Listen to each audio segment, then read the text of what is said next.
Well, I think we've given it a few minutes, so I'm going to turn it over to Dr. Carolyn Sangokoya, who is going to tell us a little bit about the speaker series of which this is our inaugural event, and then I will introduce our speaker for today. Hi, this is impromptu, but hi, I'm Carolyn Sangokoya. I'm Executive Director of the Women Physician Scientists group here at UCSF. And this group started 2 years ago during basically our shutdown in the pandemic, but it was a silver lining, a good way to get a group of people from multiple different departments. Now we're 14 different departments, over 70 physician scientists. And it was just a good way to get us all speaking to each other, get us all uplifting each other up and supporting each other through our long pathway as a physician scientist in training and in practice, and to help support each other. This series this year, this is our inaugural session, we voted on inspiring physician scientists. We could choose from all over the country that we wanted to come and tell their stories, not necessarily a science talk like we're all used to, but talk about the pathway and to talk about what their wisdom and what they have brought and their experiences, and just to enlighten us. And we think that this can be good for the whole campus to hear about this path and to bring trainees in to see people that are successful, but successful in many different ways in their careers and in their life.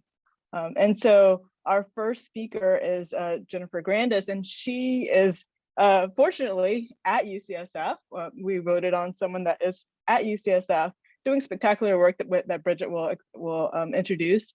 But we are just so happy to have you all here. And we will have more speakers this year, and we'll introduce them as they come up. But we have a really great slate planned for this year. And so thanks all for coming. And we hope to share this and record this for posterity as well. Thanks, Bridget. Thanks. Yes, I am recording today's talk. So if you want to hear more about the Women Physician Scientists Supergroup across campus, you can let Carolyn or myself know. We'd be happy to fill you in more. I have the pleasure of introducing Dr. Jennifer Grandis. Dr. Grandis is a physician scientist whose research is focusing on elucidating and targeting key signaling pathways and genomic alterations in head and neck cancer, with the goal of enabling precision medicine. She is a translational scientist who has leveraged her access to head and neck cancer patient biospecimens to develop novel therapies and to take these into the lab to develop preclinical models.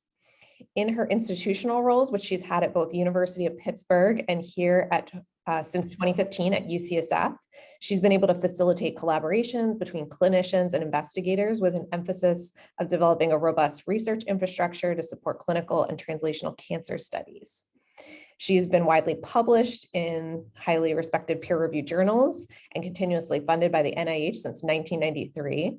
She's been an elected member of the American Society of Clinical Investigation, the Association of American Physicians, and National Academy of Medicine, and is an American Cancer Society clinical research professor.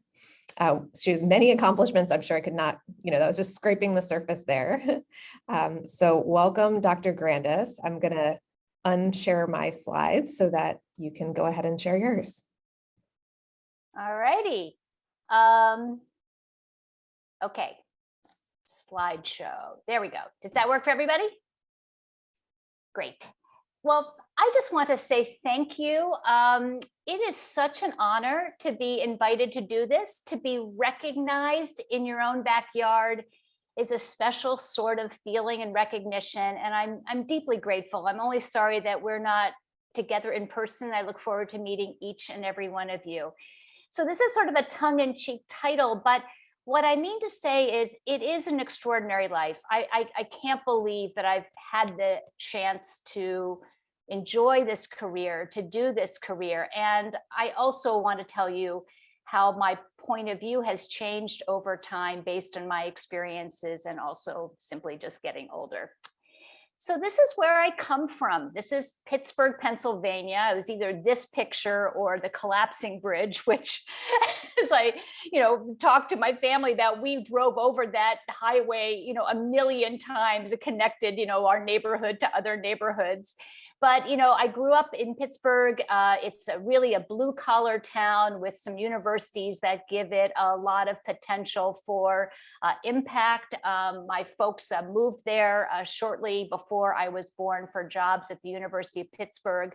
I came back from medical school, stayed for my training, met my beloved husband and raised my children there. And it's really part of my DNA. To have roots in a place that is humble and ambitious. These are my parents. This is Herb and Judy Rubin. My dad was an academic. His PhD is in psychology. He was the Dean of Admissions for the Graduate School of Arts and Sciences at the University of Pittsburgh. He took early retirement when I had my first child, and for a little while he was our nanny, which was kind of a spectacular experience for everybody.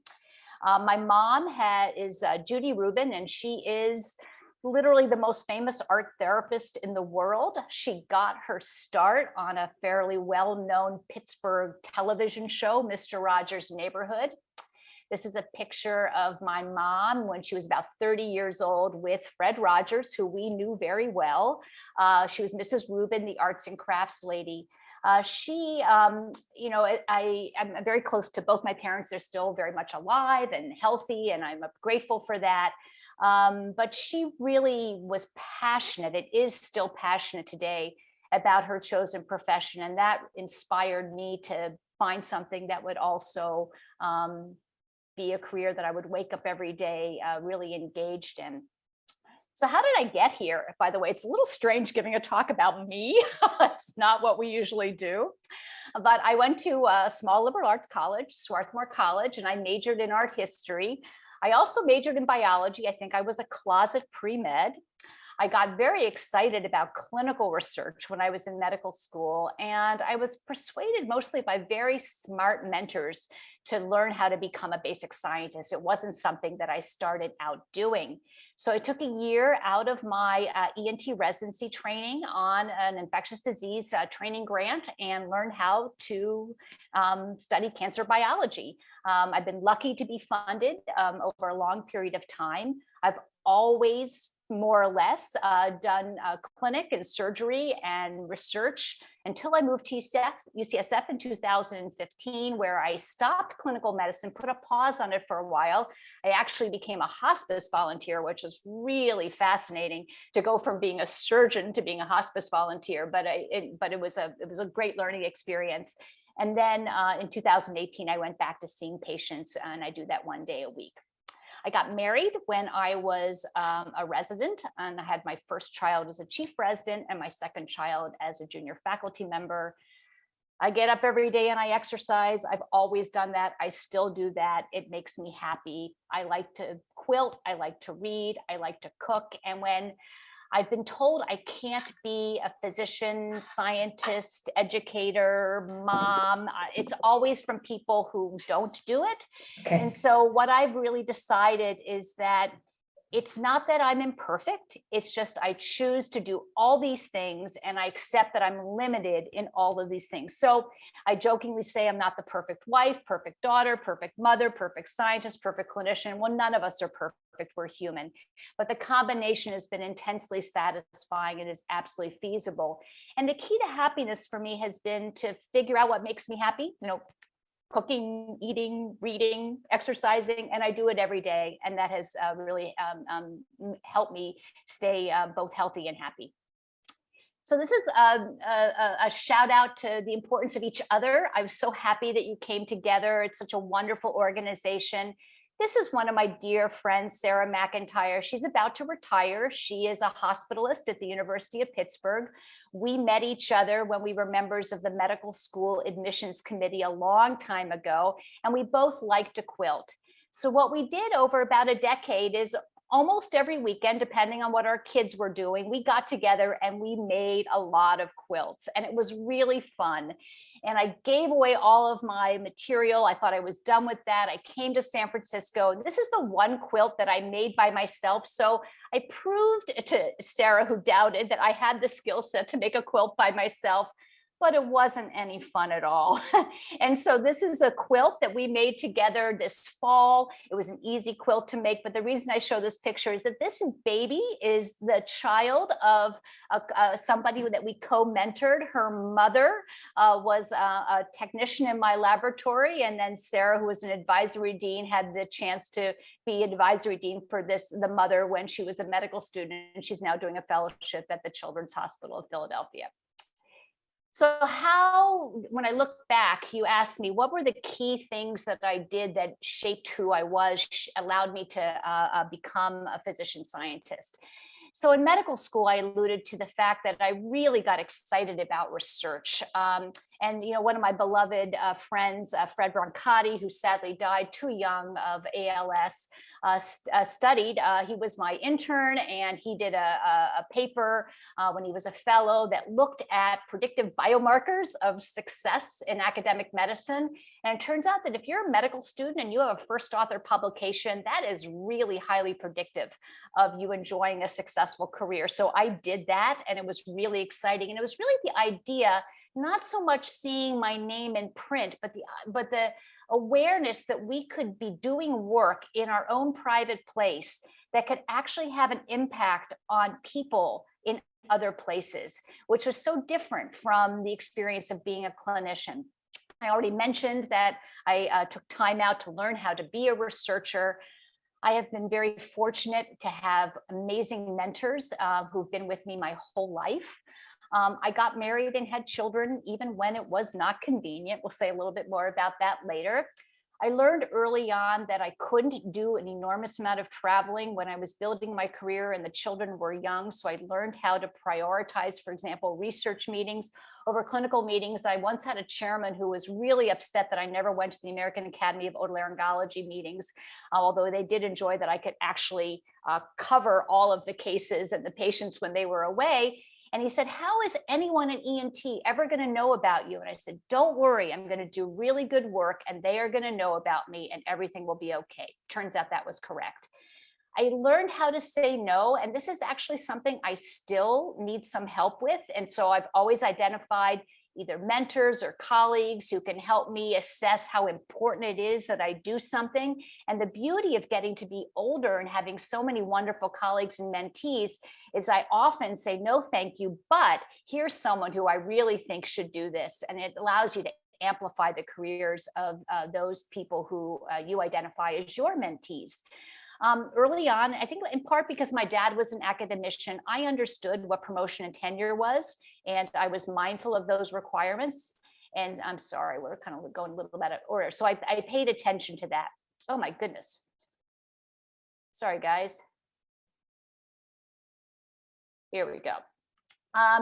And I learned very explicitly how to write and review grants. I think being a liberal arts major helped being a fairly good writer, but that is the coin of the realm. And so I made sure I knew how to do that. And at the end of the day, being a surgeon scientist is a little bit like it's an oxymoron. You know, most surgeons are not scientists.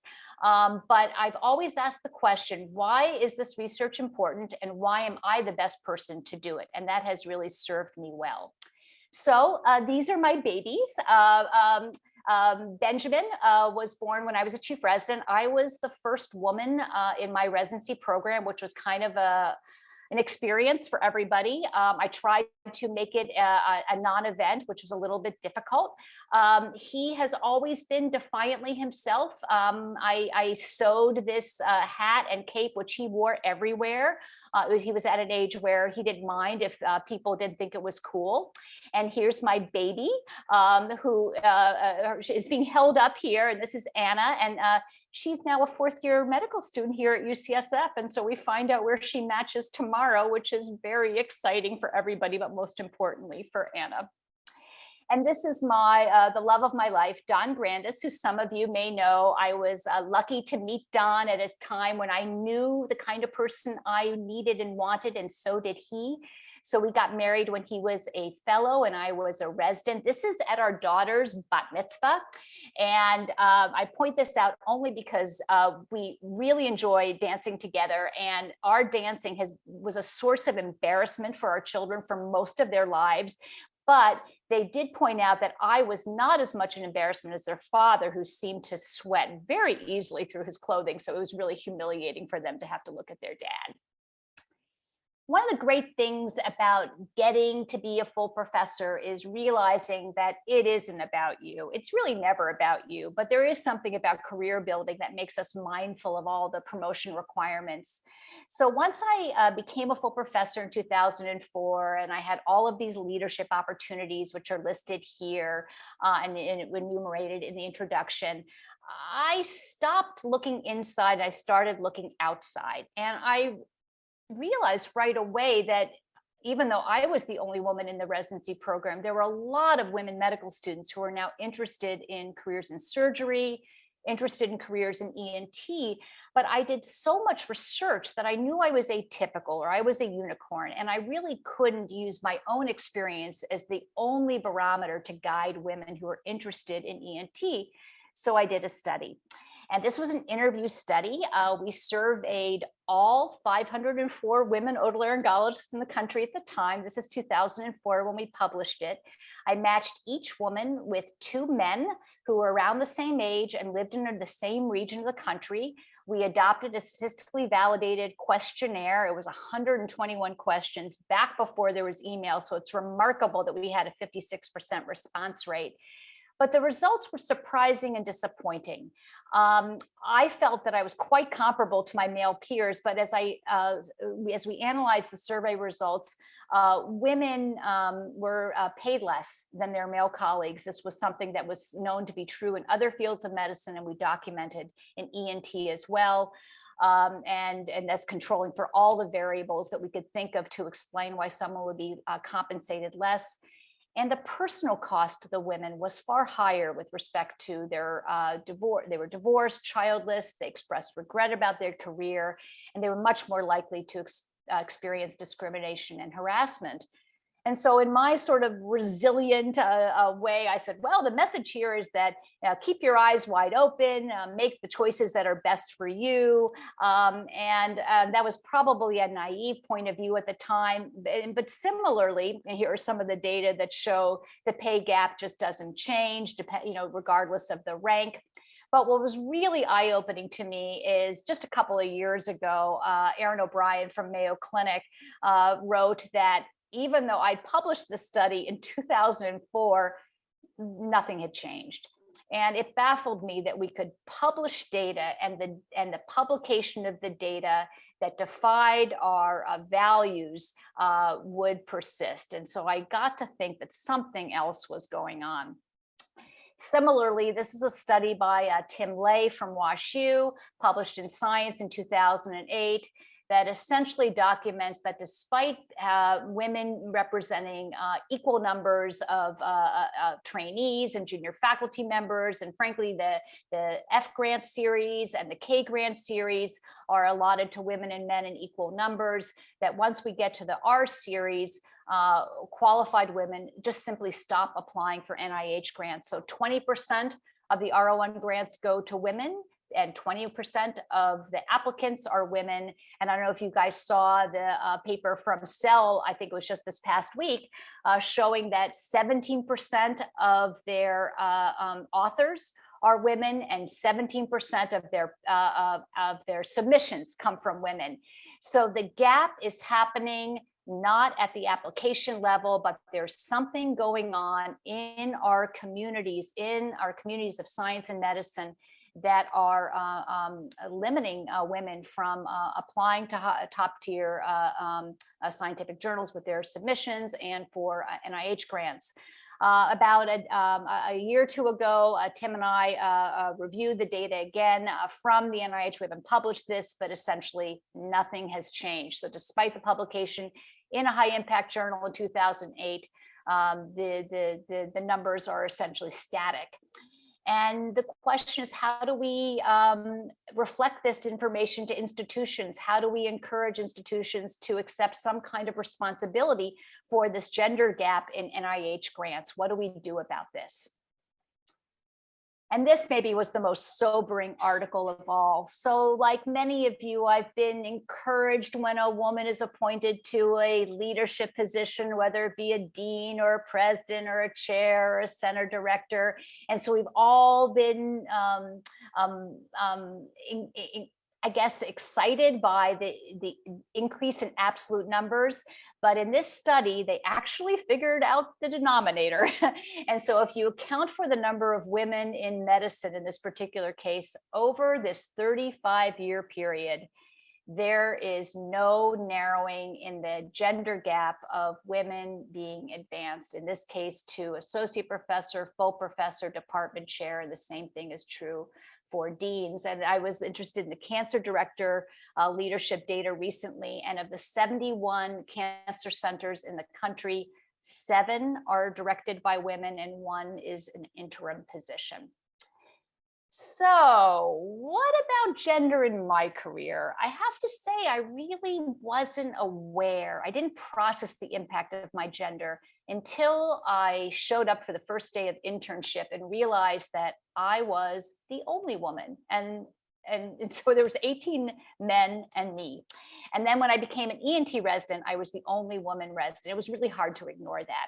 So my resolve, my grit, my resilience was I would just suck it up. I would be teased. Maybe they would flirt with me. Maybe they'd harass me or worse, but I just would overlook it because I needed to learn how to be a surgeon and take care of patients. And I would find a way through it. And I did.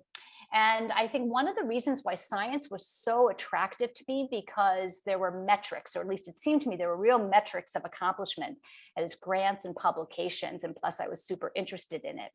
I kind of got used to being the only woman in the room. I never liked it, but it became more familiar. And I decided that if I was excellent, if I achieved those metrics that we had agreed upon as a culture, there were markers of success, that I would pave the way for others. And yes, some bad things happened to me along the way, but in each and every time, if someone tried to hurt me, and it was almost always a man, that there was a more powerful man in the environment who protected me until I wasn't protected.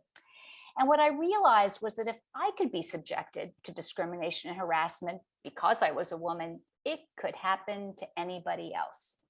But I want to really emphasize here the importance of intersectionality. What I've come to really appreciate and understand is that I am white, I am privileged, I am educated, I am wealthy, and I can't walk in the shoes of someone who doesn't have these kinds of characteristics. And I'll tell you a little bit about my study, but I think the importance of looking at gender as a variable is that women have made up half of medical school classes and half of graduate school classes in the biological sciences now for decades. And so the philosophy that if it's just about numbers, and once we have equal numbers, we will have equity, it's not true. So I think women are the canary in the coal mine, but understanding the experiences of people from all walks of life is extremely important. So I found this picture recently, and I just wanted to share it. This was the end of the year rafting trip for internship class. Hank Bonson was the beloved chair of the surgery department. He really tried to hire women. So here was the woman chief resident, and here are all of my intern mates, and there I am. And I look at that now and I think, what on earth did that feel like to me? And sometimes it's hard to remember, but it was kind of a trip. So around the time that I was thinking about the kind of research I wanted to do in this area, really stepping far afield from the cancer research that I do as a way of life, this report came out from the National Academies of Science, Engineering, and Medicine, and it was quite sobering. What they found was that, that harassment on the basis of sex is pervasive in primarily in medical schools. And that 46% of the people interviewed reported being sexually harassed. And the perception was this was probably underreporting for all the variables that we talk about. So they concluded that there were 5 factors, 5 conditions that allow this to happen: perceived tolerance, male-dominated work settings, or at least men in positions of authority and women in subordinate positions, a hierarchical power structure, and only symbolic compliance with the law, Title IX and Title VII, and uninformed leadership that lacks intentionality and focus. And what this means is that women are unhappy and women leave. And when the women reported being harassed, they felt that their experience was essentially dismissed, which worsened their experience. It compounded it. It's important to remember that bias is not gender specific. This was a brilliant study by Jo Handelsman when she was at Yale, and many of you are familiar with it, but just at the end of the day, they sent an identical CV to men and women scientists at Ivy League universities, and both men and women scientists were more likely to offer a job to the applicant who was named John rather than Jennifer, although the CV was identical. And when negotiating for salary, they were going to pay John more than they were going to pay Jennifer. So that's why bias is unconscious, and we all have it. It's important to remember that. So back to one of the points I raised earlier: why is this research significant, and why am I the best person to do it? So when I came to UCSF in 2015, I'd been in leadership in Pittsburgh for a long time. And I think I had a naive notion that in a public university in one of the more liberal cities in the world, that it would be a different climate for women in leadership. And that wasn't the case at all. So in early 2018, I started meeting with Arlie Russell Hochschild, who's a wonderful person, but an eminent sociologist at Berkeley who had written quite a few works on gender in the workplace, to get her advice about how do I study this problem, because none of the techniques I knew from cancer biology were really amenable to use in this situation. And I reached out to the sociologist here and secured IRB approval for my qualitative research study. And thank you, Dan Dohan. I could not have done it without Dan and his colleagues. So here's my study. The problem, I think, as I've articulated, is that women scientists and physicians are underrepresented in leadership, experience more discrimination and harassment, and are paid less than their male counterparts. We have recognized this for a very long time, and a whole host of policies and measures have been implemented. So we have problems and we have solutions. But even with the problems and solutions, things are stubbornly unchanged. So with the support of the sociologists, I decided to record and synthesize the experiences and perspectives of a representative cohort of women and men in science and medicine at various career stages, with the ultimate goal of really describing the world that we live in. Think of this as the my town of academic medicine. So I was so fortunate to be able to do this in 2019. I did all of this in person. I traveled around the country, and I met with 52 men and 52 women at 16 different academic medical centers. I promised the medical centers and the individuals anonymity, so I can't tell you where these are or who these were, but I can tell you that I chose these places because they were varied in terms of prestige, in terms of geographic location, in terms of it being private or public. So I really do feel it was representative. I stopped at 104 because I reached what's called saturation. I stopped hearing anything new. I heard new versions of the same old story. So I didn't need to go on. And then the pandemic hit. So I spent the pandemic coding and analyzing the data and writing up some of the results. I decided to enrich the population for senior people because I felt that senior people would have a perspective that more junior people would not. So fully half of the people that I interviewed were full professors or institutional leaders. I got verbal consent, transcribed the interviews, and then coded them to look for the intersections between features of our academic medicine ecosystem and gender. I'm reminded of this quote by Albert Einstein that we are so apt to offer a quick solution, a quick policy change. But what I wanted to do was marinate in the problem. I really needed to understand why we were stuck. And really, from listening to these people, I developed an appreciation and understanding that I couldn't possibly have had without the experience. And I'll share those with you today. So as I said, we developed codes. This was a rigorous study. And here are the codes that we developed related to the academic ecosystem. And this was based on looking at the first 10 interviews. And then, for lack of a better term, we had a whole category of codes that we called gender-related bad stuff. And it really was experiences, perceptions, perceived lack of awareness, borderline, individual responses, etc. And then, of course, the explanation that women drop out of academic medicine because of pregnancy, family, or perceptions related to pregnancy and family were very commonly articulated. So we had a separate code for that as well. This is what the cohort looked like. So equal number of men and women. They were about the same age. They had the same number of degrees, and they were equally represented at the assistant, associate, and full level. But not surprisingly, men were more likely to hold leadership positions consistent with the national data, and men were more likely to also hold endowed chairs consistent with the national data. These are the 3 articles that have been published so far from this study. The networking perspectives and gender inequities just came out this week in the open access version, a journal affiliated with the Lancet. So we're really excited about that. I'd like to thank my co-authors. Marie Murphy is a sociologist, Jackie is a medical student, and Helena Record is also a medical student here as well, and Dan is a sociologist and my colleague, but thanks to all of them. So first, a word about mentoring. There is a perception that medical school debt is the major factor in choosing one's career path, but indeed, it's really the mentors that make all the difference in the world.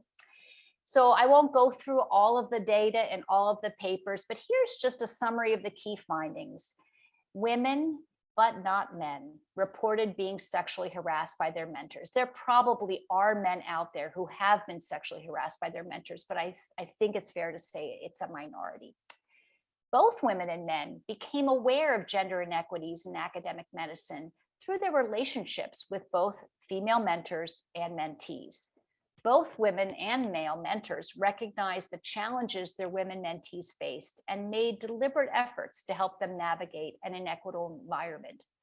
And both women and male mentors modeled work-family balance and created family-friendly environments for their mentees. But it's worth pointing out the dark side. So this paper came out in December 2019. It was a brilliant study. They tacked on to the annual in-service exam and surgery a survey about discrimination, abuse, harassment, and burnout. And 97% of the residents in the country agreed to participate in this research. And as you can see, the conclusions were fairly egregious. At the time, 27% of the residents were being sexually abused by their attendings. Harassed by their attendings or abused, 27% and 59%, 52% respectively. So here's the problem. I'm going to give it to you in a nutshell. So this paper comes out. It's pretty shocking. I am interviewing a leader of a surgical department, and I asked him about the study. And he's like, "Oh yes, it's awful." And I said, "So what's been your reaction in your department to the study?" And he looked at me. He said, "What do you mean?" I said, "You realize that your residents took this survey. They are subjects in the study." And it was really interesting to see the disconnect between objective data, being legitimately and genuinely disturbed by the data, but failing to make the connection between the data and what was probably happening day in and day out in his department. And that is really one of the major themes to take away from the study. So my experiences with mentors have largely been positive. They were almost all men, of course, but they've been critical to my success. They protected me when others tried to harm me. My postdoc mentor did something fairly egregious. I was terrified. The cancer center director stepped in and took care of it. Being a mentor is a lot of work. Frequent communication is key with mentees. It's been true for me in either position. And I think choosing mentors and mentees, it's both strategic, but it's also organic. So my message is that we're just people. Mentors and mentees are both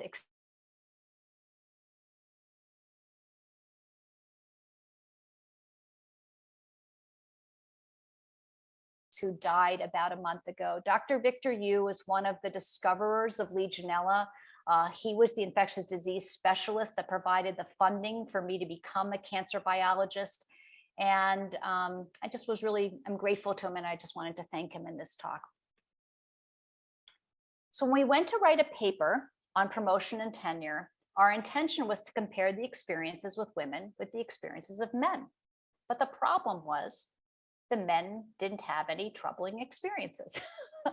So we realized we had to focus the paper on the women. So that's why we did. There was one man of the 52 who reported a really difficult experience with promotion and tenure. He happened to be a gay man who was of a certain age when his sexuality was a real liability for him in academic medicine. So I think that that's a legitimate experience that I just didn't include in this particular paper.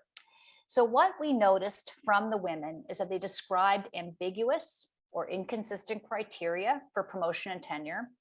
There appeared to be lack of standard processes for reviewing applications and making decisions. And they were all vulnerable to the malicious behavior of senior faculty, division chiefs, and department chairs. And some of the stories were really egregious. And they would look to their neighbors, their male colleagues, and they could see that they were having a very different experience of professional advancement. So my own experience of advancement and compensation is that it mostly was pretty straightforward. I got promoted, I was granted tenure on time. However, I did not get a startup package when I joined the faculty. However, a few years after I started, my chairman had raised a lot of money to recruit his son. I'm not making this up. And when his son declined to join the faculty, I was able to persuade my chairman that he should give me his son's money. So I called them my Jeffrey dollars because his son was named Jeffrey. And those of you who are old enough to remember Toys R Us, there was Jeffrey dollars. So I got my startup package a few years in because I figured out I could do a bait and switch.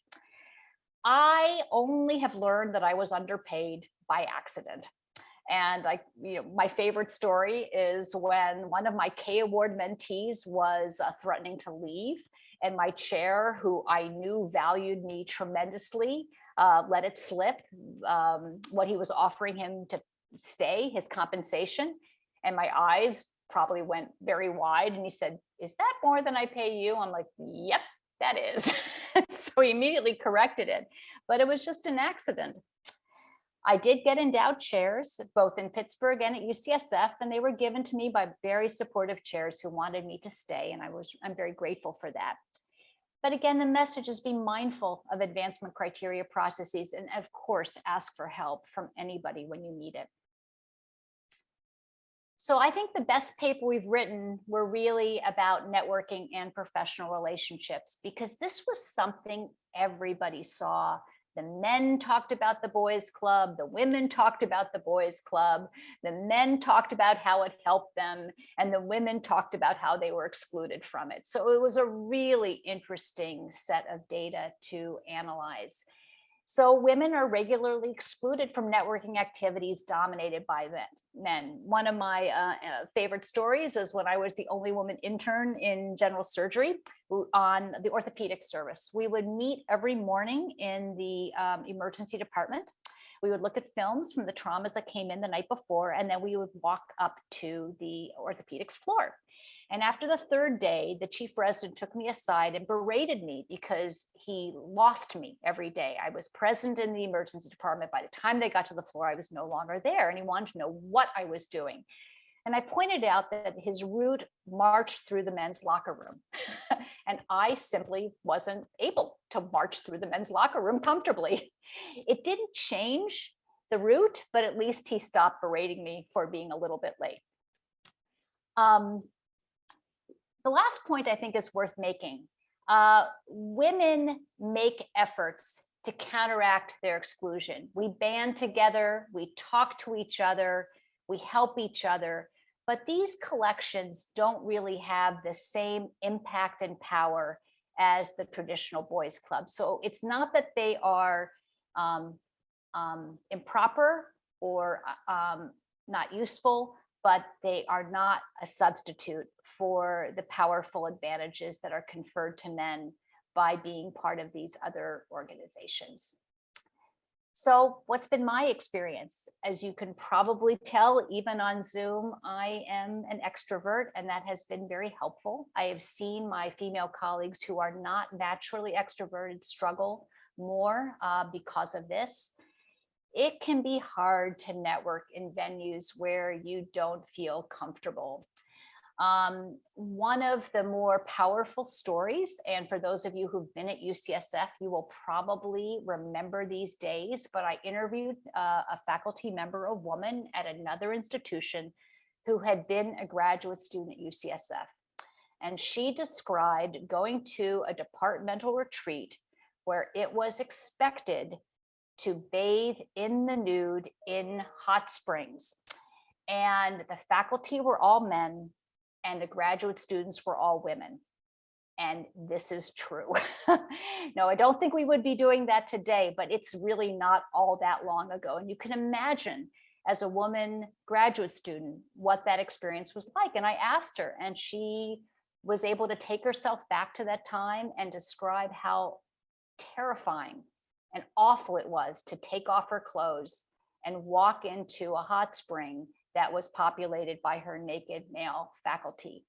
And I asked her, did you talk about this with your fellow female graduate students? And the answer was no, because they were so ashamed that they had agreed to do this. They noticed that the few women faculty never came to the retreats. They never talked about it with them either. So these are the things that can make you terribly uncomfortable. The most power networks are still male, but showing up and speaking up, I think, can make a real difference. I alluded to female networks. Many of you probably have participated in ELAM, Executive Leadership in Academic Medicine Designed for Women. I did not. I'm not sure if my decision not to do it was a good one, but I know that many women who have participated have gotten a lot of satisfaction and strength from it. So why am I still here? I love the idea of discovery and the potential to help so many people beyond my clinical practice or my social network. I love interacting with colleagues and mentees, although doing it via Zoom is a little bit strange. And at the end of the day, I just hope that I can make a difference while I'm here. So what are the take-home points? I think that, like so many fields, consolidation of power in places, which is another way of saying people, without transparency or accountability, it can facilitate and maintain inequities.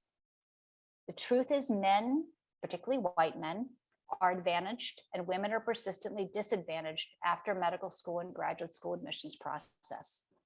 Policies alone won't lead to durable change. So when something bad happens to you, please know that you're not alone. Find someone that you can talk to about it.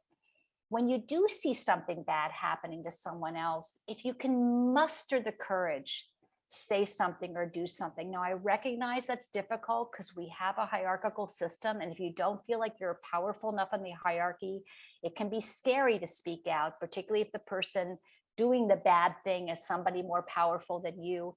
But even if you just take the person aside where something bad happened to them and say that you saw it, that can be very comforting. And what I've come to conclude is that we need a language and a culture free from retaliation to talk about what we're experiencing. We need to get comfortable feeling uncomfortable, because if not, I'm really convinced that the data will remain stubbornly unchanged. So my last, what did I wish I'd done differently? Well, I wish I'd written things down. My mentor, Victor Yu, who died, told me to keep a journal. I did not do that. So I can only recall my memories, but they're filtered through time. So I wish I'd written down my experiences and how they made me feel. Bosses are not parents. Don't spend so much time trying to please them. Embrace the team science because it's so much more fun, and hold on to your true research partners. Find communities where you can bring your full self and be accepted. People will be uncomfortable with you, but it really isn't your problem.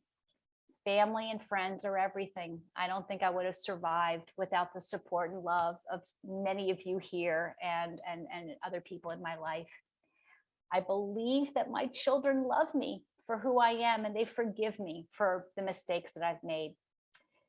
Take the bad stuff seriously, but not personally.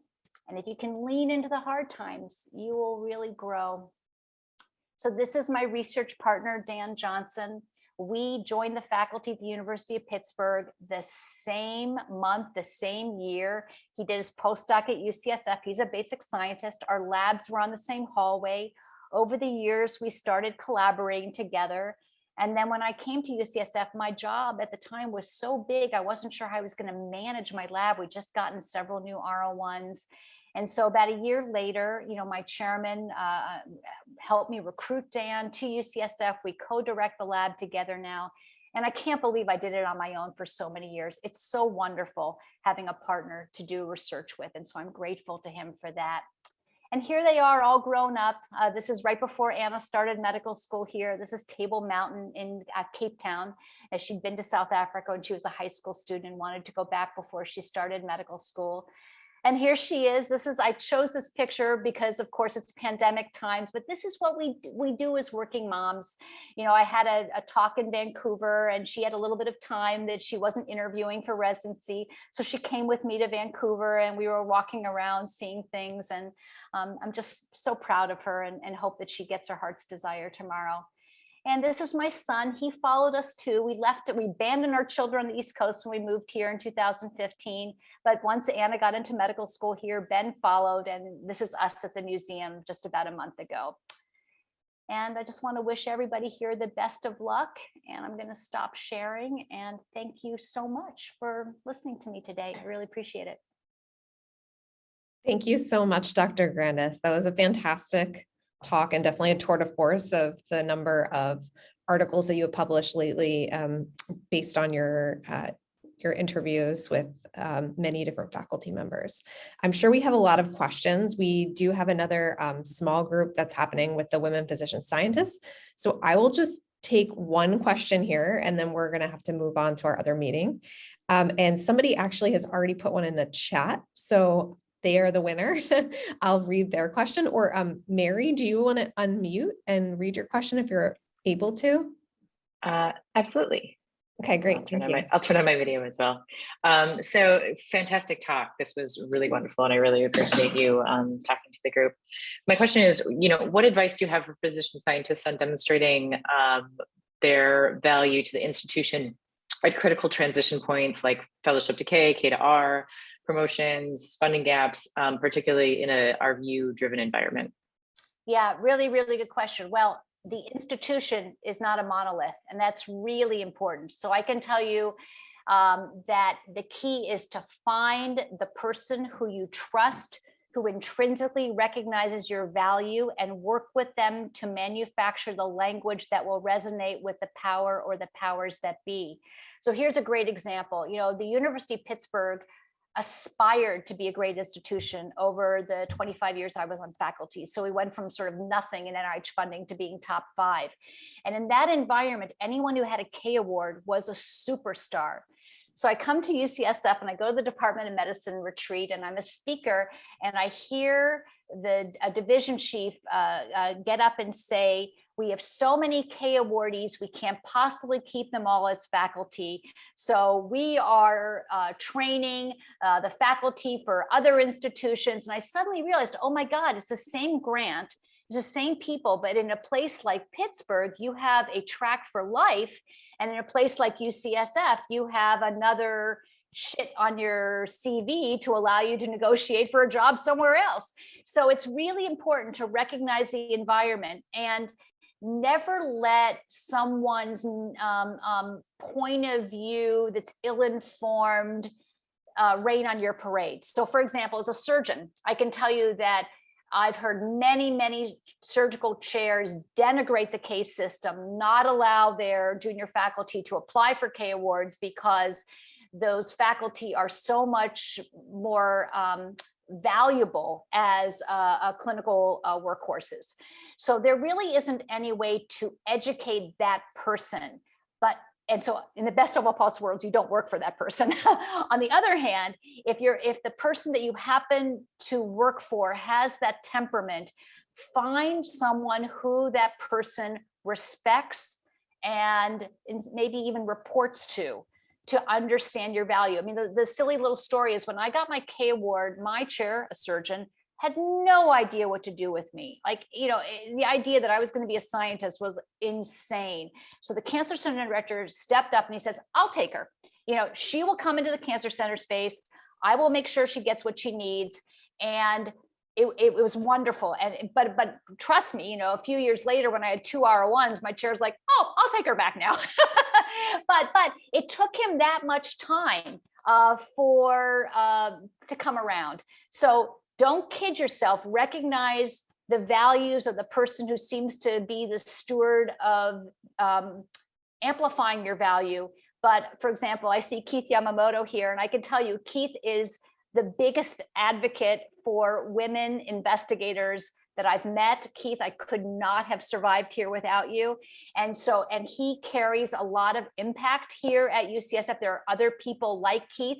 So if you run into someone who doesn't see your value, do not take that personally. Take it seriously, but not personally. Thank you. Thank you so much, Dr. Grandis. We appreciate having you here, and we wish we had even more time with you, but we will see you on our link for the Women Physician Scientist group.